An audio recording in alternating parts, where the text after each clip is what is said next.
What's happening there, guys? It's Mac. Hope you guys are well. As you can see here, I have the official Nintendo Switch Pro controller. Man, I have been waiting for this for a while, guys. It's been out of stock in quite a few places. I've also been waiting for the good price to come up. A lot of places are selling it for £64.99, and that's in pounds. It's only one place that I found it for £59.99. That was on the Tesco Direct website, so check out tesco.com and you will find this there. It's on sale at the moment and it's actually in stock as well. So here's the front. As you can see, you've got the nice Nintendo Switch logo, the red colouring, absolutely love that. To the side you've got the Pro controller there, showing you all the shoulder buttons there, and you've got to the back just the sort of layout of it. It comes with a charge cable as well, so you've got the controller and the charge cable there. And to the other side you've got the bit more deco of the actual see-through plastic that's on it. Absolutely looks wicked. And into the front again. Oh my god, I can't believe it's in stock. Let's check this out. Let's open this up quickly. Okay, I don't want to mess this up because I want to probably keep the box. So let's quickly check it. It opens up right here. Let's slide this out. A bit of card here. So what we got, that's completely empty there. Put that aside. So you've got an instruction manual right here. Yeah, we're not looking at that, guys. But yeah, it's there if you want to have a look at it. You've got the Type C USB charge cable. Cool, that comes with it. And then here we have the creme de la creme. Probably one of the best professional Pro controller I've seen in a long time. Let's get this out. That looks wicked. Sorry guys, forgot to show you guys. Here we are. Check that out. Damn, that looks wicked. So you've got the see-through plastic here. You've got a fantastic D-pad that was missing on the Joy-Cons. You've got the joystick, analog joystick right here. This is the left one, and you've got the right one over here, which is mainly used for cameras. Fantastic feel over here. Nice clicky as well. You've got your face buttons right here. You've got the home button, the capture button, the plus button, the minus button. You've got a nice little logo right here, Nintendo Switch logo. These little footings right here, the bit where you hold, feels absolutely nice. I'm not sure what type of material they use, but it's got that type of grippy, more of a leather style material, not plastic at all. And towards the back, you've got the Nintendo Switch branding. You've got the Nintendo branding right there in a see-through plastic. Let's take that top bit off. Ooh, that sounds good. So nice and shiny. As you can see, you've got the shoulder buttons right there. Here we have the R button and the L button. You got the ZR and the ZL. Now these are digital buttons. They're not analog like all the other controllers that you've seen on the market, like the PlayStation 4 and the Xbox One controllers. But this is absolutely fine, I think. I don't see any issues with that. As you can see, it's got a little bit of a flick to it as well, so it does go up a bit, so it feels a bit more better to use as a trigger. And you've got the traditional shoulder buttons on the top as well. Feels absolutely fine. You've got a nice little size there as well, so it's not like it's going to slip off. You've got a nice bit of weight to it. It feels really good in the hand. Towards the bottom here, you've got the, unfortunately, no headphone jack. I'm not sure what they're planning to do with that. Probably they're going to use the headphone jack on the actual Switch itself, or maybe on the phone app, God forbid. But we'll see what they do with the news of the actual Nintendo Switch companion app that's going to come along for obviously voice talk on any games. But at the bottom you've got 4 LEDs there. It just shows you which LED, which controller you are. So obviously 4 LED lights, 1 to 4 players. Fantastic controller, feels absolutely nice in the hand. Can't wait to play some Breath of the Wild with this. Yeah, it feels really good. Alright, I'm going to do a quick comparison between the Xbox One controller and the PlayStation 4 controller, so you guys can really see what it looks like from close up on how it sort of compares. Now, finally, we have a comparison of all three main controllers from all three main companies in the gaming industry at the moment. We've got Sony's PlayStation 4, we've got Xbox One's Xbox One S controller, and we've got the Nintendo Switch Pro controller. Obviously Joy-Cons is a controller option, but I don't think it compares to one of these controllers because they are the fully sized professional controllers. I'm going to also quickly add in the Joy-Con controllers with the Joy-Con grip attachment. This is not the charge one, this is the one that comes with the box, so this is the one that doesn't charge the Joy-Cons. It just slots in, and you have the Joy-Con grip controller, which is obviously another comparison that I want to quickly show as well. So let's put them all together, and here's how they look like from the side. You've got these shoulder buttons, which are very tiny for this one here. You've got the PlayStation 4 controller with the triggers over here being quite tiny, but obviously analog L2 and R2 buttons, and you've got the digital one on top. You've got the Xbox One analog triggers, and you've got the standard L and R button, which is digital. I think they've got a really good scoop on that compared to the Pro Switch Pro controller, but I think this one obviously has a nice width to it, and it's comfortable as well, so it's not like you're going to be missing out on it, as you can see there. On the PS4, it's obviously a lot more tinier, so you probably do have a chance of missing it because it's not as wide. But in general, I think this one has a nice little balance of the two because it's wide, not as wide as this one, but they do have a little flick as well, and you can't miss the buttons. And obviously you've got these ones here which are more missable, but you've got these ones here which are absolutely huge. Maybe this one takes it, I think. Analog buttons and the space on that, you're not going to miss that.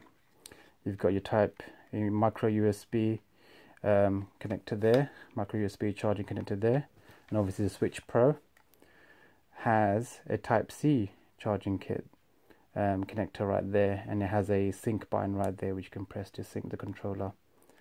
Really cool. Obviously Joy-Cons don't have any sync buttons at the top, they connect via just tapping those, and you can see it starts syncing. So the triggers on the Joy-Cons, as you can see, are really tiny compared to the Pro controller. Okay, let's have a look at the face value. As you can see, the joysticks are more similar to the Xbox Ones. I just quickly remove these stickers. As you can see, I just have them as a protector. Let's get rid of that. So the joystick, as you can see, it has that that sort of groove inside there, which makes it very comfortable. The PlayStation 4 has a more of a outward groove, so it sort of pushes out. But obviously the rubberness of this means that it will wear away a lot more quicker than it would on the Xbox One, because it seems to be a lot more sturdier and a lot more metallic. On the Switch Pro controller, the joystick feels like a mix between the two. It's got some soft elements, but on the whole it's a lot more tougher than the PS4 joystick. It seems like definitely very comfortable. The face button looks absolutely wicked. As you can see from the face buttons, they look absolutely fantastic. They fit perfectly well. Obviously you've got the color code like Xbox and the PS4 do, but you don't really need the color code. Obviously Nintendo have already done the colors before because everyone knows about the SNES console, so it's not like we haven't seen it before. So they decided to go for more of a sleeker look for once, and I think it looks wicked. Who says only PlayStation can do the sleek looks? Nintendo can also do that. I know GameCube controllers were very colorful and stuff, and some may say kiddish, but this looks a lot more sleeker. This looks like it will be a perfect accompaniment to the rest of your items in your bag, such as a laptop, a MacBook, stuff like that.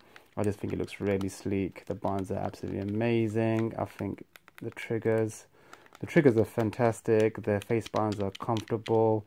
You've got these buttons here. Obviously you've got no touch bar like the PlayStation has, or you haven't got that X button that basically switches the Xbox on to the menu. You haven't got that, but you've got your home button. You've got your home button, your capture button, your volume plus and your minus buttons there, and the D-pad just feels absolutely fantastic. Maybe the fact that the Xbox One has that sort of indentation for the D-pad. It feels more comfortable when you're doing a Hadouken move or something like that. Probably for fighting games, I think that will probably feel more better. This one sticks out a lot more, but it is still very comfortable. Obviously Nintendo created the D-pad, so they are absolutely going to do a good job at it, but I think this one probably steals the other D-pad for the Xbox. The PS4 split D-pad, not a fan. I never really liked it. It feels uncomfortable. But for me, for all Street Fighter games, I've adapted to the joystick, and I've always used the joystick ever since it's been available. So for me, it's not a problem. The D-pad is there for people that love it. It's good for probably platformers and stuff, but I will probably be using the joystick for all my fighting games and Street Fighter, Ultra Street Fighter 2 that's coming out. So I can't wait to play that. And obviously going to play a bit of Zelda Breath of the Wild with this fantastic controller. Find it's going to feel more comfortable. Obviously the joysticks on this one is a lot more cramped. You can't really go to the side. It's more towards the below the face buttons, which is uncomfortable. Traditionally it should be on the left style, so it sort of slides over like so. So the standard thumb movement would be towards the side, so you get the perfect angle, so it doesn't feel uncomfortable. On the Joy-Cons you got to go sort of like this, so it feels a bit weird. And after a while of playing with the Joy-Con grip, I found that it got a bit uncomfortable. I got a bit of a cramp on my thumb, and yeah, I probably prefer a bit more bigger face buttons as well, because after a while it gets a bit tedious. You sort of end up pressing the same button twice, or both of them, because I've got big fingers. So anyway, I prefer this one. I think it just feels fantastic in the hand. It's a nice chunk to it, so it feels good. PS4, I don't know, maybe I think this one steals it for me. I think this one just looks absolutely fantastic. They've done a fantastic job, and I think I really love this controller now. So that completes my review and unboxing of the Nintendo Switch Pro controller. I think it's a fantastic controller that they designed. It's unfortunate the price is really expensive, but officially the price is £64.99, but obviously I got it for £59.99 from Tesco. So do check out the deals that are available online. You do get it for a bit of a deal if you can find a decent retailer that does it for a gooder price, a better price, and obviously Tesco is one of them at the moment.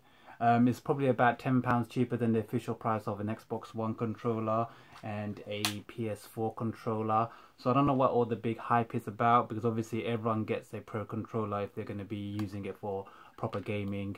It's got the HD rumble feature all throughout, so it's in the two sides and obviously in the center as well. So it's not like it hasn't got a lot of kit in there. It has all of that. It has the motion controls as well, so you can do all of that. And it's got a Type-C connector as well, so you can use most of your chargers that you already have lying around in the house, your phone chargers and stuff. You can use that for this one. I understand that it doesn't come with the console, so probably that's the gripe, that people say that they've got a DualShock 4 controller in the box with when they bought their PS4, so they've already got one set. They don't have to go and buy this, but you gotta remember they do come with a the Nintendo Switch does come with a Joy-Con controller and the grip as well. So they've given you the grip as well as the Joy-Cons, which are also two controllers, and they also attach to the actual tablet portion to become a full-on portable console as well. So there's quite a lot of options that they're giving you there. Unfortunately they didn't throw this in, but if they did, it would have put the price up of the console really high, and I don't think people are going to be willing to pay above the $300 mark or the £279 mark. So obviously they sort of try to balance all